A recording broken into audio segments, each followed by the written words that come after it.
Saudara-saudara terkasih, semoga kita semua dalam keadaan sehat bersama keluarga.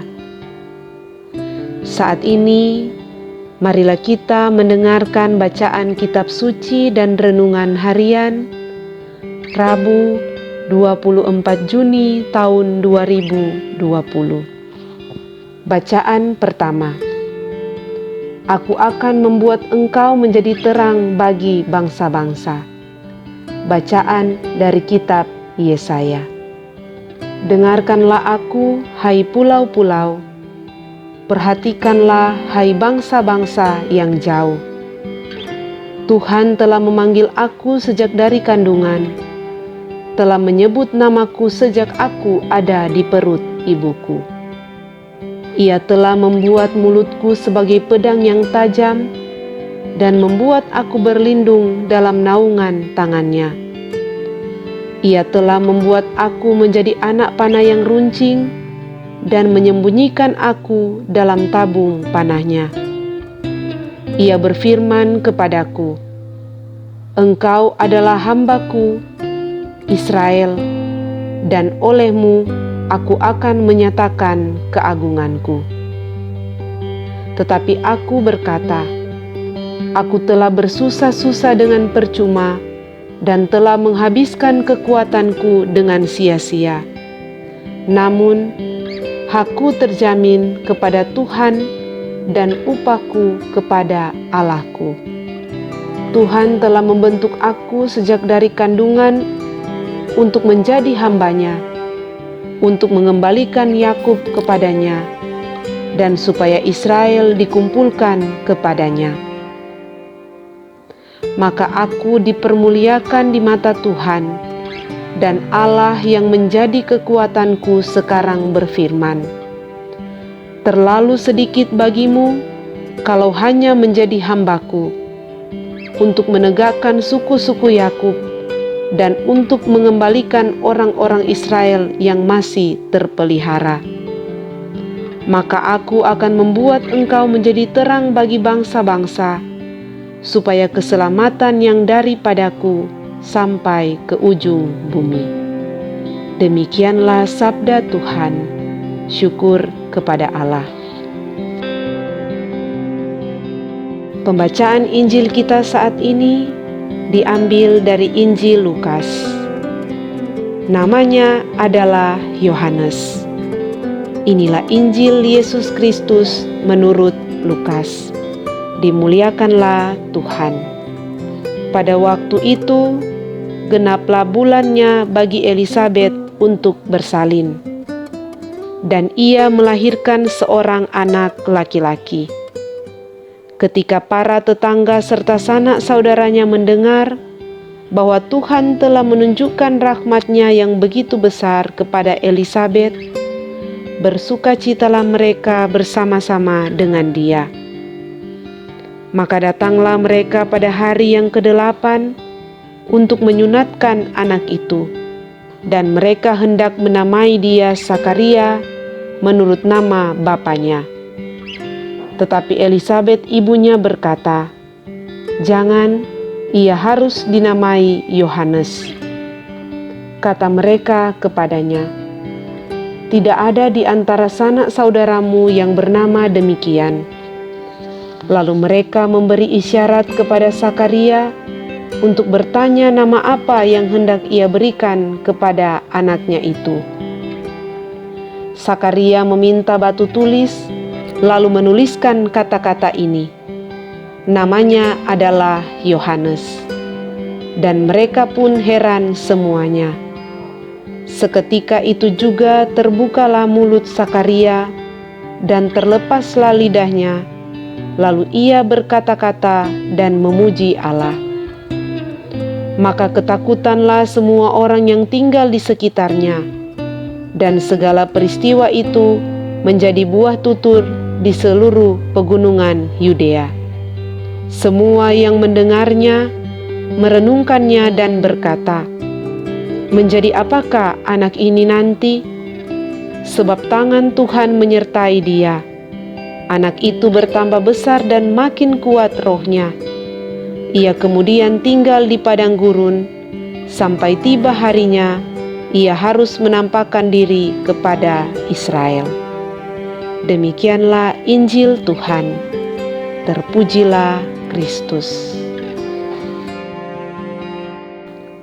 Saudara-saudara terkasih, renungan kita di saat ini diberi judul Kemurahan Hati. Pada hari ini, kita sebagai umat Katolik merayakan Hari Raya Kelahiran Santo Yohanes Pembaptis.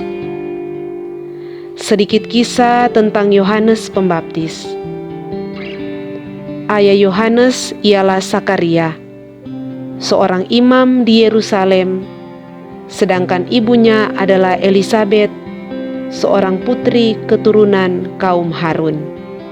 Kedua orang tua ini terkenal saleh, tetapi tidak kunjung mempunyai anak sampai hari tuanya. Harapan akan datangnya anak membuat mereka berdua tetap berharap kepada Tuhan dan setia dalam doa. Akhirnya, doa mereka pun dikabulkan Tuhan. Malaikat Gabriel yang membawa kabar gembira kepada Sakaria.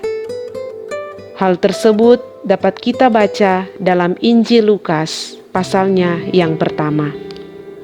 Sakaria yang awalnya ragu dengan berita tersebut menjadi bisu dan tidak dapat berbicara sampai Yohanes lahir. Yohanes Pembaptis ditugaskan untuk membuka jalan bagi Kristus dan memperkenalkan Yesus sebagai Al-Masih. Yesus sendiri menyebut Yohanes sang nabi, bahkan lebih besar daripada para nabi. Oleh karena itu, kelahirannya sungguh menggembirakan banyak orang. Namun sebagaimana nabi-nabi lainnya yang ditolak dan dianiaya oleh umat karena pewartaannya, Yohanes pun mengalami hal yang sama. Ia meninggal dengan kepala dipenggal karena membela kebenaran. Saudara-saudara terkasih, itulah kisah dari Yohanes Pembaptis. Nama Yohanes sendiri berarti Allah bermurah hati. Sungguh tepat nama ini diberikan Sakaria kepada putranya itu. Ia dan Elisabet sudah lanjut usia dan belum memiliki keturunan. Allah menaruh belas kasih atas pasangan ini. Oleh karena itu, Ia memberikan Yohanes kepada mereka. Maka kelahiran Yohanes merupakan rahmat yang sungguh luar biasa dan menghibur kedua orang tuanya. Saudara terkasih, terkadang kepercayaan kita akan kemurahan hati Allah seringkali goyah. Saat kita berhadapan dengan kenyataan hidup yang pahit, kejam, dan menyakitkan. Persoalan pribadi, keluarga, dan pekerjaan seringkali menjadi beban yang teramat berat bagi diri kita. Energi kita habis untuk menghadapi persoalan itu. Hati dan budi kita pun penuh dengan banyak pertanyaan tentang perhatian dan tentang penyertaan Allah. Hal tersebut seringkali membuat kita ragu akan belas kasih Allah dalam hidup kita. Banyak orang lalu berjuang sendirian mengatasi masalahnya sekuat tenaga. Ada yang berhasil, tapi ada juga yang gagal dan menyebabkan frustrasi. Tidak sedikit orang yang kemudian kehilangan imannya karena tidak mampu dalam menghadapi dan mengatasi masalah hidupnya. Saudara-saudara terkasih, hidup adalah proses pembentukan diri. Kesulitan dan masalah adalah momen di mana kita ditempa menjadi lebih baik lagi. Kita tentunya tidak menghendaki adanya masalah dalam hidup kita. Karena siapakah dalam hidup ini yang menginginkan masalah datang dalam kehidupannya? Kita tinggal memilih apakah kita hendak mengabaikannya atau menyelesaikannya. kita tentu ingin permasalahan hidup dapat segera teratasi. Atas pilihan yang kita buat, Tuhan tidak pernah menutup pintu berkat-Nya bagi kita. Namun belas kasih itu butuh tanggapan kita. Ia akan menolong kita, asalkan kita mau berusaha. Mari, lakukanlah bagian kita yang kecil, dan biarkan Tuhan melakukan bagiannya yang besar. Semoga demikian. Amin.